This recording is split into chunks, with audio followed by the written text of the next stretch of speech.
এই যে মারা রেডি হচ্ছে, মারা এখন যাবে আরতি ঠাকুমার বাড়িতে সেবায়। এই যে ওরা তিনজনই রেডি হয়ে গেছে।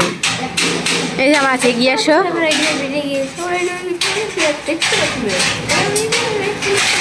ওটা নাও তো, লাগলো?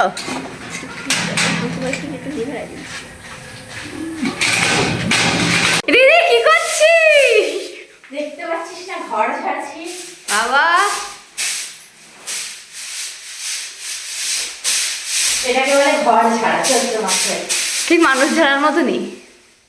ইঁদুর টিকটিকিটা লেজে লাগায় না, যেন মরে যাবে, খুলে হাতে চলে আসবে। দিদি কোথায় উঠেছিস? দেখছিস না ঝাড়তে উঠেছি এই উপরে। কোথায় উঠেছিস? চোখে উঠেছে না, পড়ে যাবি তো।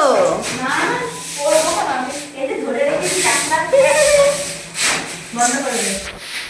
দিদি কোথায় উঠেছিস? পড়ে গিয়ে তো মাজা ভাঙবি না। এখান থেকে পড়বো না, পড়ে মাজাও ভাঙবো না, কারণ এখান থেকে আবার লাফ দিয়ে নেমে যাবো।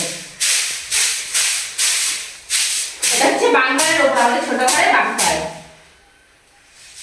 দেখো আমার মা আমার বোনকে যে জীবনেও যেই কাজগুলো করাতে পারেনি, আমি দিদি হয়ে সেই কাজগুলো করিয়ে দিচ্ছি। ও হচ্ছে বসে বসে বাসন ধুচ্ছে। কিরে প্রথম বাসন ধর অভিজ্ঞতাটা কেমন একটু বল। প্রথম বাসন ধুচ্ছি না, আমি আগেও ধুয়েছি। তোর এই ভিডিও দেখে মা আজকে অবাক হয়ে যাবে। তুই কি সেটা জানিস? মোটেই না, আমার মা জানে আমি খুব ভালো কাজ করতে পারি। ওয়াও, কিছু করিস না।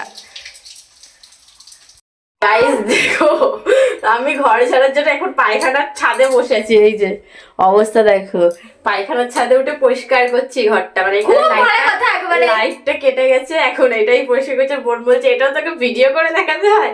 আমি যে ভিডিও করে দেখালে এটা বেশ আনন্দ লাগবে, সেই জন্য ভিডিও করে দেখাচ্ছি। কারোর আনন্দ লাগবে না, এই দেখো অবস্থাটা দেখো। কারোর আনন্দ লাগবে না, মানুষ পায়খানার ছাদের উপরে উঠে ভিডিও করছে, এটা কার আনন্দ লাগবে?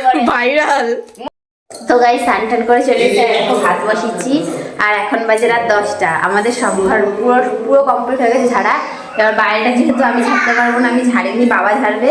আর মাদের ঘরটায় সব জিনিসপত্র রাখা হয়েছিল, সেই জন্য মাদের ঘরটা ঝাড়িনি, মাদের ঘরটা বাবা ঝাড়বে। এই দেখো মাদের ঘরের অবস্থা দেখো, পুরো লাট হয়ে আছে। আর বাকি সব ঘরে ঝাড়া হয়ে গেছে, আর আমাদের ঘরটাও ঝাড়া হয়ে গেছে। আমাদের ঘর তো পুরো ফাঁকা। গিয়ে চলো তোমাদের দেখাচ্ছি। তো গাইস দেখো আমাদের ঘর একদম পুরো ফাঁকা হয়ে গেছে, বিছনা কিছু পাতা নেই। তো চলো আগে বিছনা পেতে নি, ঘর গুছিয়ে নি, তারপরে তোমাদের দেখাচ্ছি।